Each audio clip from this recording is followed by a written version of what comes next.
Yun ang problema kasi, di ba dati, it used to be Department of Education, Culture, and Sports. Tinanggal, naging DepEd na lang. So doon yung makikita. Dalawang bagay, sports and culture, dalawang mighty and major components of nation building. List of the priorities. Magandang araw po sa inyong lahat. Ako po si Sir JR ng Usap Usap University at sa lahat po namang baguhan. Welcome po kayo, tuloy po kayo sa ating channel at sa mga returning subscribers, ang aking mga pinakamamahal. I think konting subscribers na lang po at 40,000 na po tayo. Maraming salamat po sa inyong panonood. Sa ating episode ngayon, atin pong tatalakay ng isang sports-related na discussion. Ito po ay requested sa atin via Facebook at ito nga po ay ang opposing views ni Atty. Rod featuring Chino Trinidad na isang popular na commentator at broadcaster patungkol po sa sports. Ang kanilang pag-usapan yata ay ang state o estado ng sports sa Pilipinas. And this was shot medyo matagal na, pero para sa akin, it's worth visiting and let's try to understand kung meron ba mga pagbabago at patungkol naman sa pag-aargumento o kanilang mga pagtindig. Tingnan natin kung it would make sense sa atin. Sa akin pong background sa pag-aanalisa ng mga diskusyon, ako po ay isang dati pong university debater ng Mindanao State University sa loob po ng 3 taon. Ako din po ay nagdebate sa ANC, ABS-CBN News Channel. Kalaban ko po De La Salle at FEU. At ako ay member po ng isang public speaking organization na Toastmasters International. So ano pang hinihintay natin? Panoorin po natin ang video ng sabay-sabay. Let's go! Filipinos naturally love sports. The whole country stops whenever boxing superstar Manny Pacquiao takes the ring.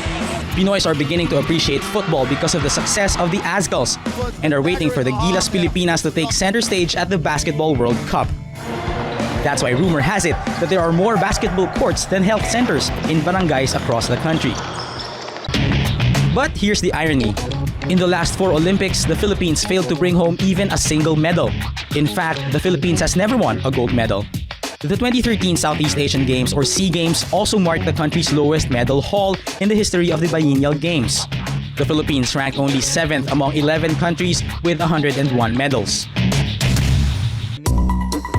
In 2012, former Senator Francis Pangilinan ordered a review of the effectiveness and efficiency of the Philippine Sports Commission or PSC and of the Philippine Olympic Committee or POC.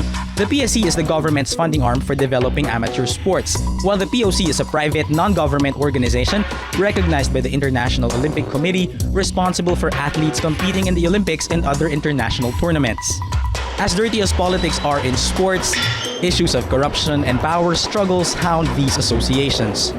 Recently, the Philippine Amateur Track and Field Association or PATAFA threatened to haul the PSC to court, particularly Commissioner Jolly Gomez, for what it claimed was direct interference and abuse of authority against members of the association's coaching staff. These and more issues delay the already overdue improvement of Philippine sports. Welcome to Opposing Views, a hard, straightforward discussion of today's most pressing issues. We are passionate about sports, and for sure, we do not lack talent. But why is it that the Philippines is failing to shine? Some say we've reached a critical point in Philippine sports when issues of political bickering, lack of budget, corruption, among others, drag down the ability of sports to progress and our athletes suffer. So our question for tonight is the government effectively addressing the problems of Philippine sports? Good evening, I'm Nepomuceno, and this is Opposing Views.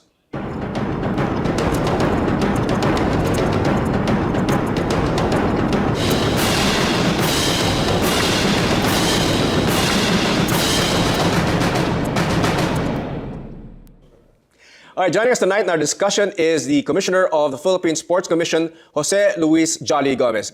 Jolly, good evening. Good evening, Commissioner. Good evening, Rod, and good evening to everyone. Yes, give us, in summary, your answer to the debate question. Is the Philippines effectively providing for Philippine sports? Well, I think that when you look at the mandate of Philippine sports, our mandate is really to try to develop sports for all, sports all over the country. With the limited funds that we have, we're able to accomplish whatever we can and promote sports in areas that are willing to adopt sports programs. But you know, we have 100 million Filipinos, and in order to be able to address 100 million Filipinos will definitely cost a lot more than the money that we have at the moment. All right. Thank you very much, Commissioner Jolly. On the opposing side, the familiar face in Philippine sports, Mr. Chino Trinidad, sports journalist and a veteran observer of Philippine sports. Sir Chino, Chairman. Ang ganda naman. Veteran. Para ako tumanda bigla. Pero una-una, thank you for this wonderful opportunity. Yung question is, are we addressing it? Alam mo, historical perspective, Yes. Philippine sports has always been the least of the concerns and the least of the priorities of this country. So, yun na yung sagot ko. It's a no. All right. So let's start off the debate. Well, I don't want to call it debate. It's more of a discussion so that we inform the viewers. But of course, I'm sure that there will be opposing views between the two of you. So let's start off with the PSC. Has the PSC lived up to its mandate, in your opinion, Commissioner Jolly? Has the PSC lived up to its mandate to developing and improving Philippine sports? Well, I think when you look at where the PSC is right now, when you look at the PSC law, the law that created the PSC, we actually replaced the project Gintong Alay, which was done during the time of former President Marcos. And the PSC law was actually meant to replace Gintong Alay, which was for elite sports, but at the same time, the law became very general in terms of in creating a grassroots sports program, regional development programs, coordinating with the DepEd and the Department of the DILG, because at that time they already broke away from the DEX, Department of Education, Culture and Sports, and created the PSC. So when you look at what we have to work with, and the limited funds that we have, it becomes quite an uphill battle on where you can prioritize your funds. Every time, like we were talking earlier, and just like everyone that I speak to regarding sports, they always ask one thing: are we champions? How many medals do we win? Right. Will we ever be world champions? In my opinion, and the opinion of many of us today at the PSC, it's not really about being champions all the time. There's a bigger goal that we are trying to address, which is really the total well-being of the Filipino. Sports is such a fantastic, Chino, you and I, we're all sports people, and you know what sports has done for us personally. And this is what we want to cascade down to the Filipinos. But Commissioner Jolly, winning, as they say, winning takes care of everything. For a lot of athletes, that's normally what happened. And I guess, just taking off from what people are telling me and my own personal opinion, usually when people win, like for example Manny Pacquiao and we had Onyok a couple of Olympics ago, it provides inspiration for people to get into sports. So if you're not winning, how are you gonna then entice all of those people? Correct. 100 million people to Okay, prior to that, so sa mga newcomers po, talaga pong nag-i-interrupt po ako sa mga videos, pinopost ko po talaga dahil kinakailangan ko pong sabihin yung aking input. So, pasensya na po kung naiinis po kayo. But anyway, for this video, dapat po natin ilagay sa context na medyo luma na po itong video, if I'm not mistaken, early 2010s pa po ito. Obviously, wala pa po tayong panalo ng Olympics sa mga panahon na ito. So, para lang po ma-put things into perspective, Sa akin po ang palagay, maganda rin tingnan natin kung may mga issues pa rin ba ang ating PSC, PATAFA, at iba pang mga sports organizations, meron pa rin kaya silang mga issues na ganito sa ating panahon ngayon, 2023 na. So, tingnan natin at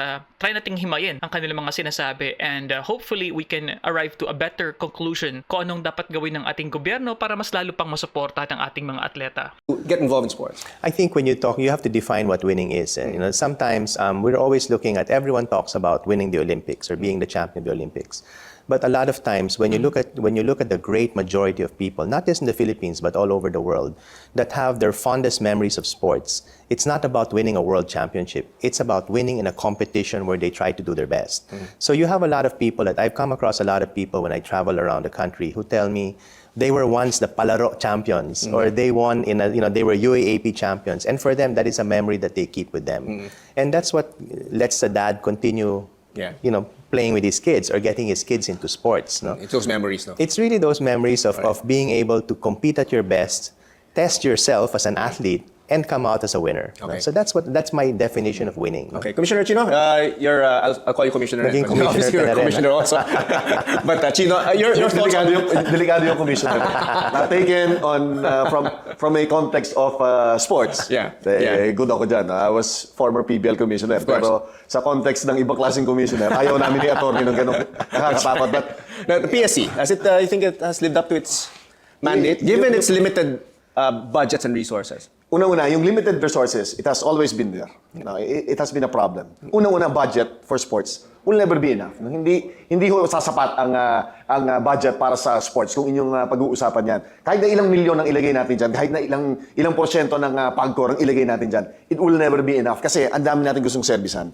Pinakamalaking problema ng PSC, and I think si Commissioner will agree to this, ang PSC, the law that created it at yung laman niya, is neither here nor there. Ang dami niyang gustong gawin, hindi siya makafocus. Right. Like in Section 2, kahapon ko lang nalaman to. Under the law that created it, it is mandated by law to take care of yung physical education, yung PE, yung well-being ng mga Pilipino. Yes. And yet, under them, kailangan din nilang i-run yung national program. So, which is which? Saan sila pupunta? Kasi those are two different programs. Yeah, iba yun. Magkaiba yun. Yun yung sinasabi ni Atty. kanina. No? Yung PSC is being tasked with so many things. Ang responsibility niya napakalaki. Anong uunahin nila? Di ba? Hindi mo sila masisisi. That's the problem. Kung yung sports is the least of the priorities of this country, ever since, hindi lang tong panahon ni Presidente Noynoy, kahit dati pa, the problem is really the prioritization. But I think ang observation ng maraming tao is that nag-deteriorate. Parang every Olympics is where it's been 4 Olympics now we don't have a medal, and even in Southeast Asian Games or Asian Games, our performance is dipping. So it's either we're stagnant and everyone else is improving, or we're going down. What's the case? Both. yes to all. Yung deterioration is there, no? Kitang-kita mo naman yun sa performance natin. Kawawa rin yung mga athletes natin. Imagine, in 2005, we were number 1 in Southeast Asia. In the last Southeast Asian Games, we were number 7. So doon pa lang, doon the numbers. Kahit na anong sabihin mo na pagko-qualify and to quantify the participation and the medals, it doesn't suffice. Ang hirap pa rin sabihin sa isang ordinaryong tao, isang Pilipino, paano yung Pilipino na number 1 noong 2005, 2007? Sabihin mo, dayaan. Dinaya. I mean, 2013? Yeah. Makikita mo really is yung deteriorated state ng Philippine sports, and something that we will have to address kasi Now the budget that they received, and I'll ask this kay Commissioner later on. The budget they received in 2014 is 700 million from PAGCOR and then 680 million in 2013. You were saying that it is never enough. But given that budget, what do you think they can do? Do you think with this they can at least have a better performance for Southeast Asian Games or Asian Games or perhaps the Olympics? meron silang program They launched a program, Commissioner, yung prioritization nila. Yung Yes, 20 yeah, there's a to national 2016, priority sports, okay. no? Priority sports. Nakalagay doon. Tinignan ko lang yung sports. Of course, some of the sports, ko-questionin ko doon. But later on yan, Yeah. like a wushu. Nakalagay doon sa priority ng sports. Ako, I practiced wushu nung younger days ko. Pero as a whole, I don't think yun yung sports na habulin natin. And nothing against yung mga kapatid natin who taught me yung basics of wushu before. No? Pero again, it's the prioritization. Yeah. And do you have a question on this prioritization? Given the budget that they had, they selected now the priority sports. I think Pinoy was the one who selected it. No, correct me if I'm wrong. You're saying that with this budget, it's not solving the problem. Again, yung money will never be enough. But it is not just the solution to the problem. Right, okay. Yun lang yung gusto ko sabihin. It will never be enough, pero hindi ho siya ang dahilan kung bakit masama ang performance natin. Masama ang performance natin dahil kailangan natin reviewin ang policy of all the National Sports Associations. Commissioner Johnny, before we take a break, do you think that there's a flaw in the law? That's the reason why, as Chino pointed out, that's the reason why we're having problems with Philippine sports. And let me first follow up on the issues that Chino was bringing up. Number one is about the money will never be enough, and I think that's a very, very, very clear point that we have to look at.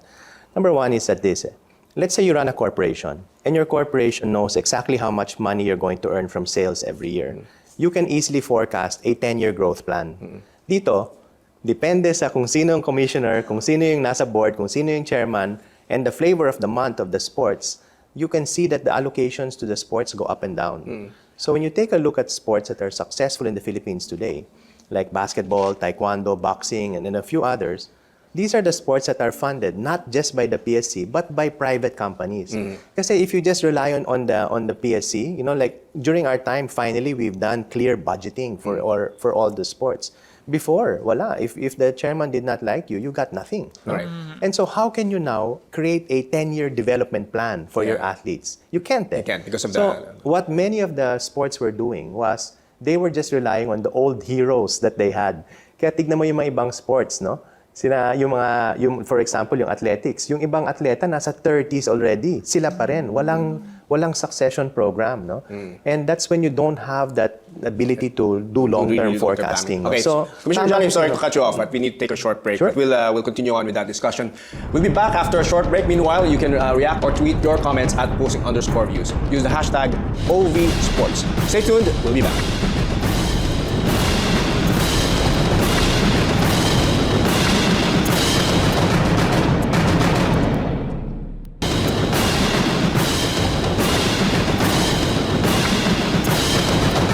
Okay. So before we continue mga kayuthi, sa akin, malapit po sa akin ang issue na ito dahil para sa akin, naniniwala po kasi talaga ako na ang sports po ay may kakayahan na baguhin ang buhay ng mga ordinaryong Pilipino. At napakaganda kasi ng binibigay na uri ng mindset kapag meron po tayong mga atleta or meron tayong sports-mindedness sa ating society. Nakapaloob na po dyan ang pagiging disiplinado, nakapaloob na po dyan ang pagiging sportsman, pakikipagtunggali, at iba pa. So napakaganda po ng pwedeng maibigay ng sports maliban pa sa pangkabuhayan nga ng ating mga atleta. At sa isang bansa na more than 110 million, hindi imposible po na makahanap po tayo ng mga top caliber athletes. Sa dami ba naman natin, kumpara natin yan sa ibang mga bansa na mas kaunti ang mga populasyon, katulad for example ng Jamaica, ilang gold medals na ang meron sila, ilang mga athletes ang meron sila dahil nga supported mismo ng kanilang mga gobyerno. So initially, based on what I'm hearing, nakakalungkot dahil meron tayong issues ng politika, meron tayong issues ng budget, of course, lagi naman yun nandyan. Pero ang gusto kong makita dito, ano ang mga posible pang pwede nating i-improve sa ating sistema dahil nga marami sa ating mga kabataan ang may potential. Pagpalarong pambansa, napakaraming makikita mong potential talent pero kulang nga sa suporta.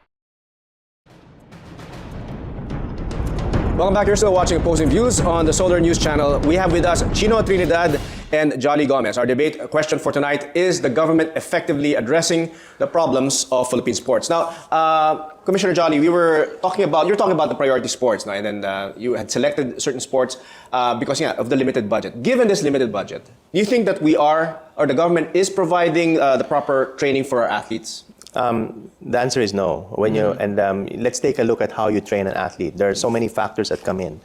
Number one, you need good venues.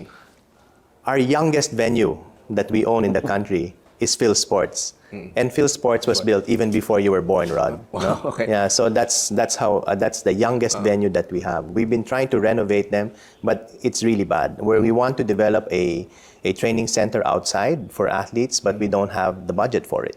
Secondly, but given the resources, are you I think maximizing the resources? Well, we try, but it's very difficult. Kaya ako, if I may, kasi you brought up something about infrastructure, where to train. Even if you have the best athletes, if you don't have the proper facility where to train, how can you train them? Paano mo susukatin yung takbo nila? Kailan sila mag-explode for a certain distance? If you don't have the proper measurement of the distance. Ang mga venues natin, not just that it's old, but it's substandard. Kulang siya ng siguro isang dipa, kalahating dipa. Yun ang problema. Okay yung standards na, Chino. Inayos na.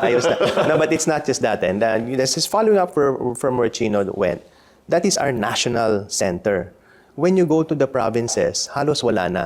They have dilapidated track ovals and they don't have proper gym equipment. And so how can you get your grassroots to develop the athletes that will be your core to choose your elite athletes from? I went to the Southeast Asian Games in Naypyidaw, in Myanmar. When I went there, I was just crying when I looked at the facilities that were being built. Not just their national stadiums, but even their regional sports schools. No, Rod, we're being left behind. I mean, you go to Singapore, you go to Thailand, Malaysia, Indonesia, Vietnam. No, I mean, we're really being left behind. And that's number one lang, facilities. I haven't even started talking about allowances for athletes, the need for nutrition and medical support, which is very limited. And of course, international competition. Very briefly, I'll give you an example. In the national athlete, if you're a gold medal winner of the Southeast Asian Games, you get an allowance of 40,000 pesos, okay? Plus another training allowance of another 40,000.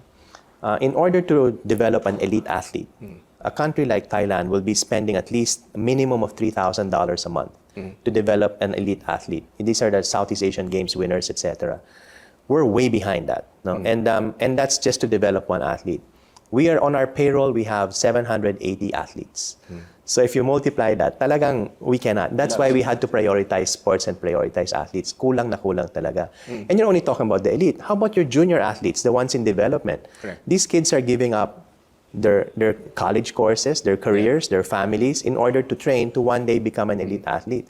We don't have the funds to... But year in, year out, that's what we hear. Whenever Yeah. every time we have a bad or a dismal performance in an Asian Games, Yeah. Southeast Asian Games, that's what we hear. Kulang ang budget, kulang ang budget. Yeah. Is there anyone at least making a pitch? Maybe Chino, you can answer this. Is there anyone making a pitch to the government? Look, if you spend only 3% of the DAP, for example, that's like 3 billion pesos or what Yun have ang you. sinasabi ko eh. Alam mo kung- meron bang voice ang Philippine sports? Wala. Wala. It's unfortunate that ang voice natin nandito lang, nandito sa Media. sa realm of media, Yeah. nandito sa television, nasa radyo, nasa print, and even in social media. But it doesn't leave that realm eh. Kasi hindi sa pinapakialaman eh. Pag tinignan mo ngayon, mas highlighted eh. Lalo na ito, problema mo, paano gagawin mo? Sa bayan na hitik sa corruption. Tama yung sinasabi mo. If we get just 3% of that misuse and abuse, ang laki ng iaangat ng Philippine sports eh. If that's 143 billion, if 3% of that would be around Ang ganda ng 344 programa 5 natin. billion. Pero yun hindi mangyari. Because that's beyond just even wishing upon a star, di ba? Ang pinakamalaking problema talaga natin, babalik ko yung main premise ko. Sports is not a priority. Pero hinihingian palagi natin, dinidemandan palagi natin yung mga athletes natin of performance na kailangan makamedal ka, kailangan may uwin yung championship, kailangan ganitong place ka. But yet, itong gobyerno natin, they don't even pay attention to sports. Yun ang tragedy that is known as Philippine sports. But I'll say the devil's advocate. You mentioned earlier about facilities and all that, and the need for that. Manny Pacquiao didn't have much facilities. Usain Bolt, you said, is a very poor guy. A lot of African players, for example, runners, who are very good in marathons, they perform very well, and they're usually champions in mga Boston Marathon and New York Marathon, and they hardly have any nutrition and any facilities. So is it, kasi parang nagiging excuse na lang parate, no? And then I'll go later on about the financial support for athletes. But let's tackle this since we were talking about facilities. It's like we're making an excuse when in fact perhaps it's not even an excuse. Okay. Okay. I think nagets ko yung sinasabi dito ni Attorney Rod, yung sinasabi niya dito na, kumbaga, kaya namang hanapan ng diskarte yung ibang mga sports, no? Katulad nga ng sinabi niya about track or kay Manny Pacquiao sa boxing. But the reality is, of course, we all know that talagang kulang yung mga facilities natin. Sino ang gaganahan kung magkano lang natatanggap mo na allowance coming from the government, no, bilang isang national athlete? Katulad nga ng nasabi ni Chairman Jolly kanina, na magkano lang around 40 plus 40, 80,000. During that time, this was shot in 2014, around 9 years, halos 10 years. And please do not be blinded by the fact na ngayon meron na tayong gold medal, that everything is okay with sports. And I'll show you a little bit about that. Tingnan natin mga ka-U3. Ito, latest lang to, no, this year, October, for this year, this was published in October 11, 2022. PSC 2023 budget suffers slash. So yan po yung main po na balita dito, no? So napakalaki daw po ng cut na na-receive ng ating sports commission, at sinasabi dito 218 million, and sa Games and Amusement Board 156 million ang naaprubahan ng panel. And this is huge cut from the previous year 2021 and 2022 allocations the PSC received of 1.308 billion and 761.575 million respectively. So nakakalungkot kung titingnan mo, hindi talaga nagiging priority eh. So sa totoo lang po, kung titingnan po natin yung mga facilities natin sa probinsya at kahit sa Manila pa man, di ba? Si Carlos Yulo nga, hindi nga dito nag-train sa atin. Si EJ Obiana, nagkaroon din ng issue sa Patafa kung hindi ako nagkakamali. So hindi ko alam kung bakit nangyari ito sa ating mga atleta. I honestly think na our athletes deserve more kasi yung prestige na nabibigay, yung moral na binibigay sa atin bilang isang bayan, napaka-importante. Ngayon nga lang di ba? Hindi nga isa lang nga yung panalo natin sa FIBA World Cup at tayo pa man din ang host country, which is hindi common na halos hindi manalo-nalo sa mga events kasi nga ang sinasabi nga nila na ang crowd or ang home crowd ang third player in a game, pero hindi naging factor yun. So ibig sabihin yung level ng ating competition, kulang pa rin talaga. Kulang pa rin po. So, yan po ang aking opinion dyan. At meron pa akong sasabihin mamaya po at the end of this video as to my own personal na experience dahil meron pong isa pong follower ako dati ng around 2000. Ganito din. Mga ganitong, around ganitong time din, 10 years ago, na nag-message po talaga sa akin ang kanyang anak, isang dating atleta. Okay. I think, Rod, you didn't let me finish my whole Sige, spiel. go ahead. Because remember that I talked about facilities, allowances, international exposure. The other one is training. See, if you don't have enough money to build your facilities, what more money to implement national training programs? No? When you look at training programs in other countries that are maybe not as prosperous as Europe or the United States, their facilities aren't top level. However, they have the funds to implement nationwide training programs, which the PSC just can't do. So, you know, I watched the Palaro, which is supposed to be our premier sporting event, di ba, Chino, no? Yung ibang coaches, hindi nila alam something as simple as how to pass a baton, or something as simple as just very basic starting block positions, etc. On athletics, no? So you can see that the level of competence of our coaches is very, very low. Binanggit nga ni Chino about the driver coach. I don't even want to mention that because the guy is doing pretty well, no? And he's doing a good job, at least with his capabilities. No? But then, the infrastructure of a building is indicative of the programs that support that building. And so that's where I'm leading to. Jamaica, African countries don't have the great facilities, but they have a tradition for that certain sport. And this is why we may not have the best basketball courts in the country, pero ang gagaling ng mga basketball players because we have training programs for coaches. There's enough games, etc., that develop natural players like Bo Belga, who I admire so much for his limited physicality, to be able to play so well. No? And so that's what I want to point out.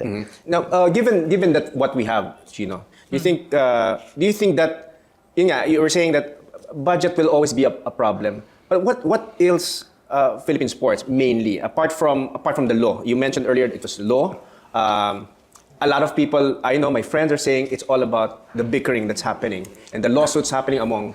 Is that taking a toll? No, definitely. Sa ating mga development? It's definitely yung bickering na yan, yung problems of budget that's never enough. Pero ako naman naniniwala kasi I'm sick and tired of actually finding the problems and exposing the ills. Kasi 25 years ako sa business na to, and it has never changed. It's the same old sickness. Na hindi ko alam kung anong gamot ang kailangan mo dito. Kailangan bang ipasok sa chemotherapy itong Philippine sports para mawala yung cancer sa kanya? Hindi mo maintindihan eh. But one thing's for sure. Punta ako doon sa isang side. The athletes. Kasi we're talking of the structure eh. Di ba? We're not talking about the athletes. Meron silang yung naturalesa siya na lumaban. There is innate talent in them. There is never a lack of fight in our athletes. Yun kasi ang pinaka-resource natin eh. Yeah. It's yung budget na yan, yung bickerings na yan, lahat yan minsan nakakalimutan natin. Sige, sabihin mo sa akin, explain to me how we produce the likes of Nepomuceno, Efren Bata-Reyes, Bongku, Manny Pacquiao. Bakit natin produce? Hindi naman sila tinulungan ng gobyerno eh. Tinutulungan lang sila ng gobyerno as part of their incentives. Pero anong meron yung Pilipino? Yun yung hindi natin nakikita eh. That's the other side of it. Meron tayong natural talent. We don't have the lack of it. Babalikan ko ngayon yon. Meron tayong resources in terms of yung human resources, yung mga tao, yung mga talent natin. But really yun ang pinakamalaking problema. How do we end that? Pwede bang itsahan na lang ng atomic bomb kung uso pa ngayon, bagsakan ng nuclear para ma-purge. Yung start a new clean slate. Yun lang baka solusyon eh. But do you think that our failure in the past international competitions, does it lead down ultimately to that? Or does it eventually lead to that? Yung the bickering, the lack, that of course the lack of funds is already always given, but the fact that we can't get our act together. You think that's it, or is it because talagang we're not marketing sports very well, both from the government and private sector? Marketing sports yon, isa pang mabigat yon. Yung support for sports, nandun eh, di ba? Kaya naglilitawan lahat eh. Yung support from outside is there, it's waiting. Nandiyan naghihintay. Ang problema nga, wala silang makitang semblance of direction or oneness doon sa mga leaders ng Philippine sports. That is what is keeping yung support from the outside from coming in. Because of wala sila nakikitang hope eh. Pag nilagay nila yung nag-invest sila doon, anong mangyari sa investment? There's a perception na Now I want to delve into that, Johnny, after we take a short break. I need to cut at this point. We'll take a short break now. More on the issue of the state of Philippine sports when we come back. You are watching Opposing Views.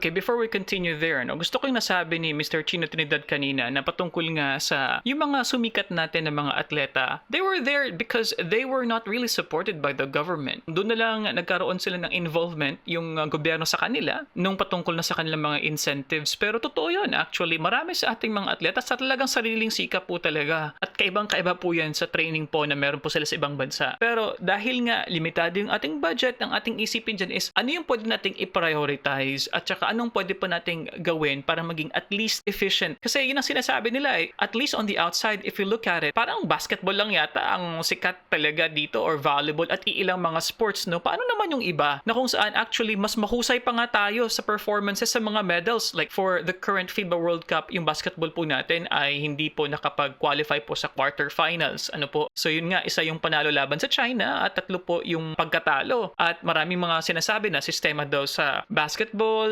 mga politika doon na involved sa pagpili ng national coach at iba pa. But the point is, yun nga hindi nawawala yung mga issues na ito. Welcome back. You're still watching Opposing Views on the Solar News Channel. I'm Rod Nepomuceno. We have with us the Commissioner of the Philippine Sports Commission, Jose Luis Jolly Gomez, and Chino Trinidad, sports journalist and veteran observer of Philippine sports. Our question: is the government effectively addressing the problems of Philippine sports? All right. So now the PSC is aware of all the problems that what we have. No? So I guess the question is there a game plan? Given the limited budget, is there a game plan? And especially as we were mentioning earlier before we took a break, no? The main problem of getting the private sector to support is that the perception is that they generally don't trust maybe the PSC or just government officials involved in sports in general. So can you address that, Commissioner Jolly? Let's talk about the game plan that we did. The first thing that we looked at was when we first came in, we took a survey of where we were at. We had aging athletes, we had very few competitions, there was no grassroots program, there was very, very limited regional participation. So what we did was first, we implemented 2 big projects, which is the Philippine National Games, which we got all the elite athletes together. Then we supplemented it with a program called Batang Pinoy, which is 15 years old and under, to help support the Palarong Pambansa, but with more sports covered. What we were able to do with that was we were able to try to bring in younger athletes that could help build the sports programs a little bit quicker. You know? Then with this, we were able to create an environment of constant competitions that schools could do and regional development, because all of these different provinces that had sports programs entered and helped out in the Batang Pinoy. But really, it's all up to particular national sports associations, because the NSAs have to be attractive to private sponsors. So they should be doing their own marketing. They have to, because you can't be totally from government. The Philippine model, maybe it's because we came from the Marcos years, was the Godfather system. You choose a Godfather, and we've had so many through the years, from Danding Coangco to today MVP, to Ramon Ang, to the first gentleman Arroyo before. And that Godfather system is not sustainable, because the Godfather system is tied up to a political power or a corporate power. When you look at the models in so many other countries, it's always a corporation that ties into to the sport. Correct. You have big companies supporting a particular sport. Correct. Not just in And countries supporting like, supporting through a very, very well thought of corporate plan to develop an athlete. And that's not what we have here. Only 5% of the top 1,000 corporations are sponsoring in sports.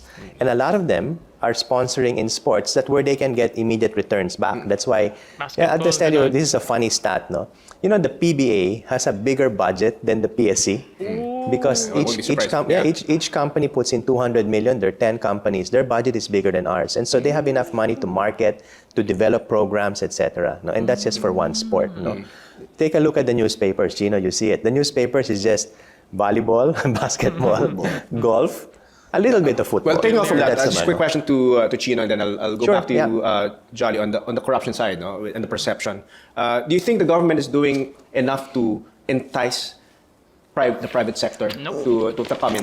Balikan ko yung sinabi ko kanina. If this government can't even prioritize sports, then what else would they do? So, When you say prioritize sports, In terms of policies, in terms of absorbing yung impact of how we help sports, wala. You discuss sports, wala na siya. Talagang it's almost zero. Wala na. Pinag-uusapan lang siya pag may nananalo. Yun lang.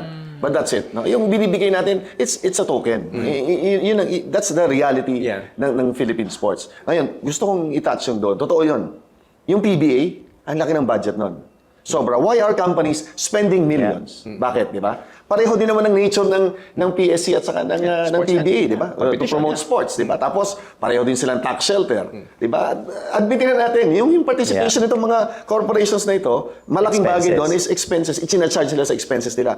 Pero bakit wala? Kasi nga, hindi nila nakikita yung direction. Babalik ako, it's a sense of direction. And what do they get in return? Tumulong ako sa PSC, tumulong ako sa isang athlete. What do I get in return? Do I get my media mileage? No. Wala. Hindi katulad sa PBA. It has regularity, and it's a form of entertainment. Even if it's not the highest level of basketball that we see, hindi ko tutulungan yun. Huwag na tayong lumayo. Even the UAEP, it gets much na corporate help. Bakit? Kasi nakikita lang, may semblance of regularity, may media mileage, may balik, di ba? But in Philippine sports, wala. Now, taking off from that, I think most people view is that Philippine sports is a representation of the government in general. Yes, okay. Before that, so napakaganda ng sinabi ni Chino Trinidad kanina, ano? Yung patungkol nga sa paano tayo makaka-entice pa ng mga korporasyon na sumuporta sa ating mga sports programs kung hindi nga nila nakikita yung dalawang bagay, no? Regularity and media mileage. So media mileage, of course, na ma-promote yung kanilang yung mga produkto nila, na mention yung kanilang brand name. Pero on the issue of regularity, napakaganda nito eh. And the thought is, mas nagiging regular pa yung mga sports leagues natin kumpara sa isang gobyerno na programa. So, dapat nga, ang government program, ang mas naging consistent and regular, di ba? Kung iisipin natin, kasi gobyerno yan eh. Pero, ang nangyari hindi. Yung iba pang mga mas maliliit na liga, ang mas binibigyan ng atensyon ng mga korporasyon na ito. In fact, sinabi nga kanina ni PSC's chairman na around 5% lamang ng mga kumpanya ang nagiging involved sa sports sa Pilipinas. So, nakakalungkot po yan, no? Now, I see the importance of working and having a collaboration with private companies, private enterprise. Importante na makipag-collaborate tayo sa mga kumpanya mismo dahil yun ang nakakapagbigay ng mas malaking budget din sa ating mga program sa isang developing country like the Philippines. Full of corruption and bickering and all that. Your turn, Commissioner John. Well, I think that what are your thoughts on what people fail to see is whenever they mention the word corruption, they will see one small part of the big whole. No? In terms of what we're trying to do, when you look at the sports that we have to support, there are 52 different NSAs that we have to support. And everyone is focused on the big ones, like the basketballs or the ASCALs, etc. But there's so many other smaller sports, like taekwondo or karate or judo and so many other wrestling or all these other sports that need government support. And it's the same problem that will exist in all countries. All countries are short on funds on the sports that sometimes will actually help you in the Southeast Asian Games, Asian Games, etc. But the focus will always be on the sports that are popular because the advertisers can get something in return. But Commissioner, sorry to digress, but talking about the corruption part, no? In 2011 there was a complaint filed against Chairman Harry Ping for a questionable contract. Then in PSC Chair Richie Garcia reported 32 million pesos in unliquidated funds, from about 30 NSAs. Those things have impact on the perception of the private sector. So how are those addressed? How are you addressing those? I think the way that we've addressed this is through transparency. If you can look at the first thing that we did on our part when we came in as a board of commissioners was we published every single check that was disbursed and every single board resolution that was. We posted it on a Facebook page that we created specifically for that. So transparency is the #1 way that you fight corruption. You put everything out there. And a lot of the bad habits that were happening before were actually changed. But of course, you cannot change human nature overnight. There are some people that are very dependent on this for their livelihood, that it becomes quite a struggle for us. But I think when you look at the majority of what we've been able to accomplish, we've been pretty good in fighting that whole the problem of corruption. As a matter of fact, this is why we have such a problem with the internal politics that exists right now in sports, because the gravy train is not quite there anymore because of very, very frugal spending, or I shouldn't say frugal, prudent spending on the part of the PSC today. All right. Now, Chino, what is the main reason why we have this political bickering? I mean, if there's not a lot of money in sports, people are asking, why are they fighting? What's all of these lawsuits Epal. about? Yeah. And Alam niyo yan. di ba? I mean, and thus affecting Alam the ni performances of Commissioner. the athletes. Alam mo, it may be that the money is not there. But you know, ang power, I believe, that power drowns you. The attention drowns you. May mga tao na nakaupo dyan that they're in it, not maybe for the money. Kasi sabi mo, may checks and balances na. Yeah. Oh. Yeah. Pero yung pupunta ka sa isang Olympic tournament and you get seats and you get first class treatment. Ganun siya. You go to FIFA. Parang ambassador. Parang Mahigit pa. More pa. Oh. Oo, hindi, ang sarap ng buhay mo. Hindi ka, alam mo, darating ka sa airport, nakasundo ka ng limo, dadaling ka sa suite mo sa isang napakagandang hotel. Diyos And ito, may mga tendency to drown you. Even if you're not the best of managers out there. Diba? Nandyan ka, nagstay ka because you want the perks of it. The perks of being a sports leader. Unfortunately, yung sports leader natin dito doesn't equate to performance and to protecting the interests of sports. Hindi naman nila na-manage mahirap magsalita, pero ilabas na natin yung pangalan. Yung POC, kasi hindi natin napapag-usapan PSC ng PSC yung nabubugbog natin dito. Yung POC, although it's autonomous in nature, it has the direct responsibility of making sure that we have healthy national sports associations. Healthy national sports associations equate to athletes who will train, who will be nurtured, who will be our champions. So again, to clarify nga, the POC is not a government entity. Hindi, Kasi most people, kaya nalilito mga... Kaya dalawang abogado. Ito nakakatuwa. It's, for me, it's a situation ng Pilipinas. Is sa inyo may term, unattainable ba yan? Hindi pwede mangyari kasi, Untenable. imagine mo, ang nagdidictate ng affairs ng Philippine sports, walang makakahabol sa kanya na government entity. So, ibig sabihin, I can do whatever I want to. So, yung mga nakaupo doon, anong unang papasok? I can abuse my power and get away with murder. So, yun ang nangyayari. Hindi ko sinasabi pumapatay sila. Pero pumapatay sila literally of the dreams of this nation to run a great program. Commissioner Jolly, I know you have a point. Unfortunately, we have to take a short break, but we'll reserve that for when we come back. So don't go away. When we come back, the result for our online poll on the issue and the final words from our guests. Please stay tuned. You're watching Opposing Views. Very nice discussion, no? Especially ako, I find a lot of meaning dahil nga si Chino Trinidad has been there. Sa Sir Chino, nakaka-exchange ko ng messages yan when I release a video. In fact, the recent video that I have posted about the Hong Kong domestic helpers natin, okay, ang naging part ng Philippine cricket team ay mga domestic helpers na nagsasacrifice ng kanilang trabaho. Ang iba hindi pumasok para lang makapag-training. Si Sir Chino ang nagbigay sa akin ng pahintulot na gumawa ng video na yan. Nakikita ko talaga yung passion ni Sir Chino Trinidad for the longest time. And makikita mo rin dito na yung kanyang knowledge is very wide kasi nga more than 25 years at as of this time, so ngayon 30 plus years na yung kanyang experience.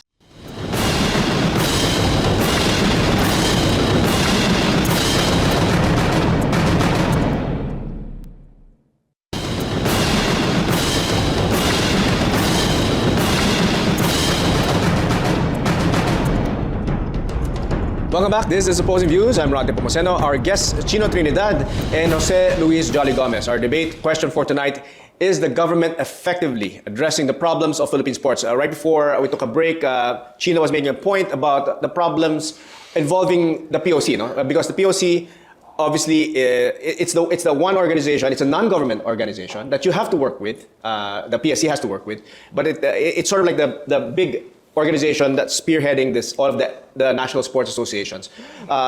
Commissioner John, you wanted to make a point on the point of... Yes. Well, the thing is that the POC, it's under the International Olympic Committee, the IOC, which really has a very clear standard on non-government intervention into the affairs of the IOC. Very similar to what FIFA is going through right now in the World Cup, non-government intervention. And I acknowledge what Chino said about the problems, but I just also want to point out that these problems exist in most other countries where the government is very involved in funding, and you have an Olympic committee that is running the show, what we say, in terms of the international games. No? And why is it that it seems to be a problem in the Philippines, but not too much a problem in other countries like Vietnam or China or Thailand, etc.?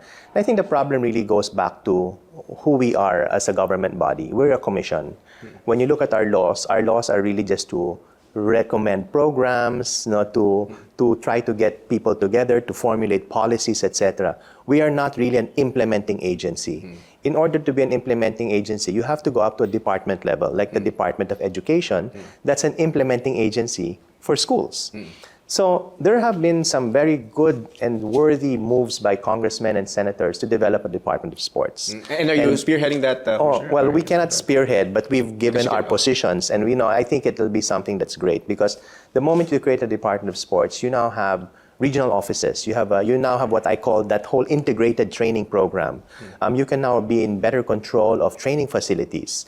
Even in terms of procurement, etc., it becomes more standardized. So you can now create something, an environment that will help, I don't want to say regulate, but will assist the private Olympic committees in identifying their talent. Is that highly possible, though, or is that a dream? I mean, is that going to happen in our lifetime, or I think or in the next 5 years? Sa next election. Ito yung chismis na narinig ko from my friendly senators and congressmen is that the question really is a matter of the budget. How much budget will be allocated to the Department of Sports? Right now, the Philippine Sports Commission only receives 180 million from the national government. If you create a Department of Sports, the minimum budget you'll have is about 1.8 to 2 billion. So saan manggagaling yung balance na yan ng mga 1.8 billion pesos? Pwede pa kunin yun doon. Ay, hindi ko pwede mag-comment naman. Ikaw naman, Chino. But Chino, your thoughts on that? Do you think a department would solve it? You think, or mas part of the solution?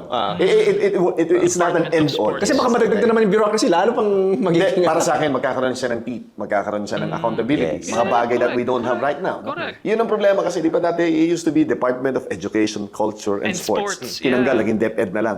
So doon yung makikita. Dalawang bagay, sports and culture, dalawang mighty and major components of nation building. List of the priorities. Tama, sports pala nag-uusapan natin. We haven't even dwelt on culture. Yeah, diba? Yung singing. Singing, nakasama yung musika doon. At saka yung likha. Yung sports at saka yung culture, kinalimutan na natin. Oh, napakagandang point. Oh my God. Yeah, this is really, really true. Oo nga, no? Kasi maalala ko po, ako po personally, nakita ko yung pag-transition from DEX, Department of Education, Culture, and Sports, to DepEd lamang. Oo nga, no? Saan napunta yung culture and sports? Well, we have NCCA, National Commission for Culture and the Arts, right? Pero, oo nga, no? As to sports, wala pa rin eh. We still have currently Philippine Sports Commission. So, in short, after 9 years when this video episode was shot, wala pa rin, no? Hindi nag-materialize in almost a decade. So, sad. That's sad. Punta tayo sa education. Ano nangyari? So we have to create that. Same thing siguro with arts and culture. We have to put muscle. We have to, kung pwede mong turukan siya ng steroids, okay. Yung budget, actually, problemahin na later on yun kung 1.8 billion. Basta may teeth lang. Kailangan tayong magka-power. Kasi tayo we need a voice. We need a voice. Kasi our congressmen and senators are the first to complain every time we perform badly in international competition. Pero napapansin mo, it's more so sa attention. Kasi alam nila, pagka gumawa sila ng, anong tawag doon, yung papatawag sila. Papatawag sila ng mas invitation. Sila nila, nila Senator. You're gonna have a Senate hearing. Why did we perform badly? Okay. Pero ginagamit lang siya just para i-fan yung fire. Pero ano yung solution nila? Di ba? Yun ang hinahanap natin eh. Give sports a personality. Kasi ngayon, it's living a nomadic experience. Hindi nyo ba napapansin?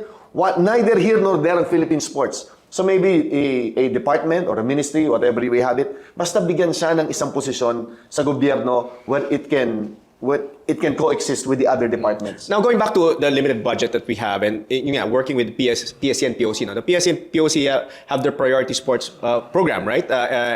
Now, Pinoy has committed 200 million pesos to what is coined as the Focus Sports Policy. And the PSC selected 10 sports to focus on and fund, primarily for the Olympics, yung chance natin for Olympics. Archery, athletics, billiards, bowling, boxing, taekwondo, swimming, weightlifting, wrestling, and wushu. You had your thoughts on wushu earlier.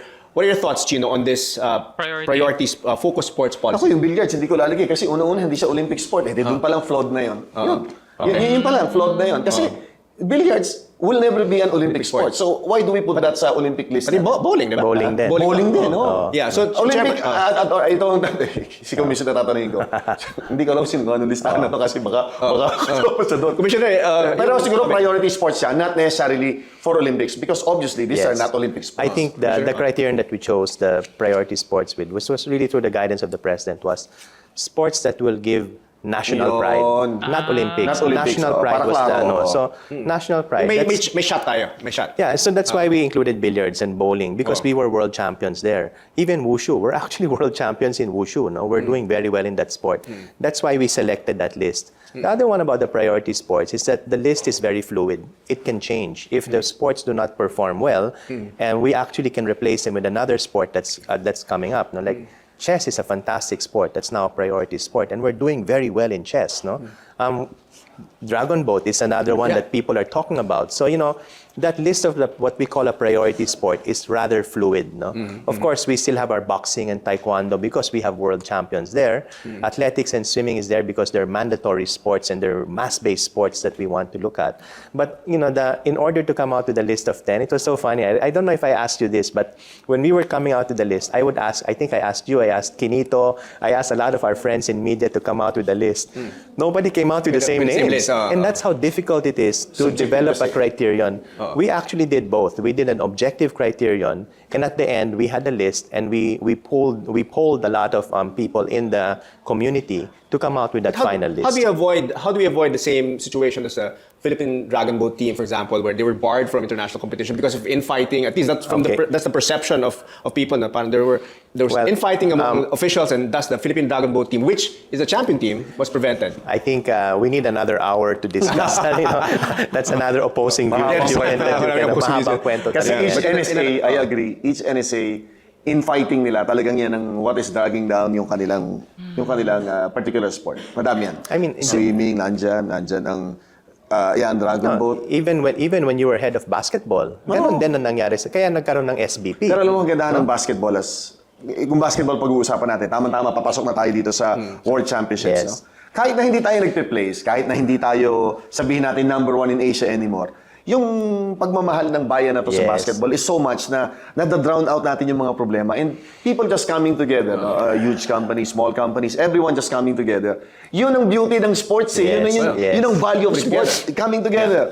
Professional boxing, hindi naman tinutulungan kasi professional siya, hindi sila under ng ambit ng PSC. And yet, it performs, it creates, it produces world champions. Anong meron? Pag di ba kada may mananalo na Pilipino, ang sarap-sarap ng buhay. Kapag nananalo ng linggo si Manny Pacquiao, ang mga Pilipino, akala mo hindi lumalanding ang paa pag naglalakad. Yes. Ganun yun euphoric tayo. Yun ang malungkot sa sports. We don't prioritize it. And yet, ang galing niya pantanggal siya ng sama ng loob. Even for a moment, di ba? Yun yung sinasabi ko, we need to help sports. Bigyan natin ng boses. Magdadagdag lang ako ng konti kasi this is a project that I advocate and Chino has helped me out with this.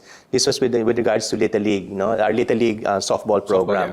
Alam mo, Little League softball program, Chino was a very big part of this 5 years ago. He helped out. In Smoky Mountain, we built a baseball field and we got kids to play. And these kids, this year, have won a tournament and are going to be playing in the World Series in the US. Wow, Alam mo, Rod, when you see the whole community, we've gone there with a TV crew, with a news crew, and we've shot the kids. They live in the squatters, but they walk with that sense of pride. The whole school treats them like rock stars because they're traveling to the US na talagang batang squatter to. Wow. This is what sports does. See, it doesn't really need to be a world championship. But what Chino says about, Chino says about the uniting factor of sports, ang ganda talaga nun. All right, now, we're reaching the tail end of the show, unfortunately. You're right, we should have at least 3 hours for this.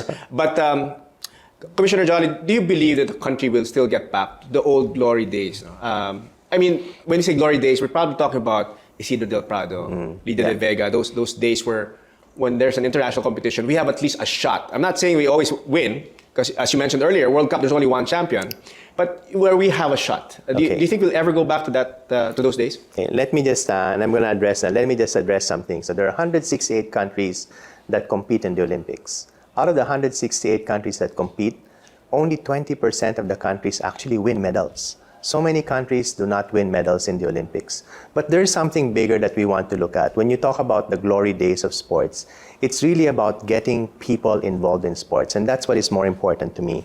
To me, it's about getting dads and kids and moms and daughters going out there and participating in sports. No?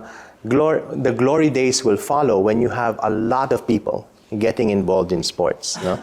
Now, the other thing, the number 2 point I want to make is that when I look at the community of sports today, there are a lot of young people like Chino, like you, and a lot of young local government officials, young people, even in sports associations, that are now moving up in the ranks. These are now the clear decision makers.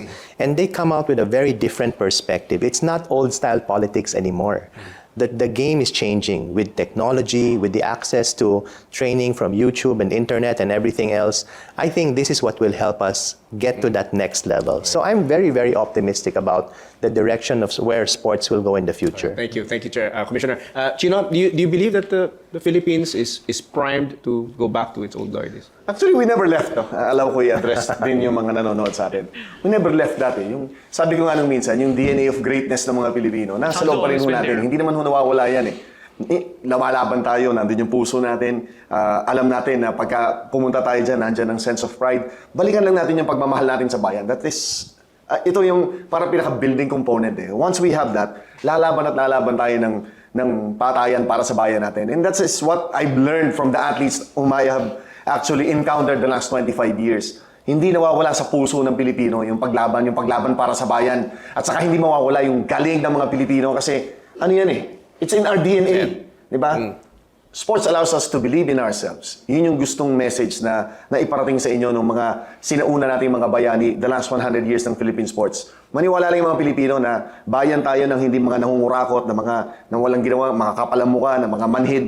We are a nation of great champions. Something that you and I should never forget. Yeah, and yan ang mantra ng opposing views. You have to have that competitive fire. Yeah. All right. Thank you very much. Thanks to our guests, Chino Trinidad and Jose Luis Jolly Gomez of the PSC. Now let's feel the pulse of our viewers through our online poll. Our question is the government effectively addressing the problems of Philippine sports? Those who answered yes, 40%, and those who answered no, 60%. And that's our opposing views for tonight. Alright, dyan naman po nagtatapos ang ating episode patungkol nga po sa Opposing Views, isa pong TV show hosted by Atty. Rod patungkol po sa ating topic, ang estado po ng sports. At this was shot back in 2014. Pero nakikita nyo naman po, yung issues still hound us. Yung mga issues po na meron dati, meron pa rin ngayon. So sa mga top news natin recently, ano ba? Si Manny Pacquiao gusto daw sumali being an Olympic boxer. At sa basketball naman, yung FIBA World Cup na sadly tayo pa man din ay naging host, ay hindi tayo nag-qualify for quarterfinals. In fact, out of the 4 matches, we have only 1 win against China, and then the others, hindi na tayo nanalo pa. And sayang po yung opportunity niyan. But I think in some ways, it gives us an insight talaga kung anong totoong estado ng sports sa ating bansa. At totoo po yun. Kahit na 2014 pa po yung video na ito, yung mga issues po patungkol sa ating performance sa SEA Games. Kunwari, the last SEA Games was not as impressive. Tayo ay number 1 noong 2005, sabi nga ni Chino Trinidad. At well, meron namang mga magagandang mga bagay na nangyari, katulad ng Sports Academy nga na meron tayo sa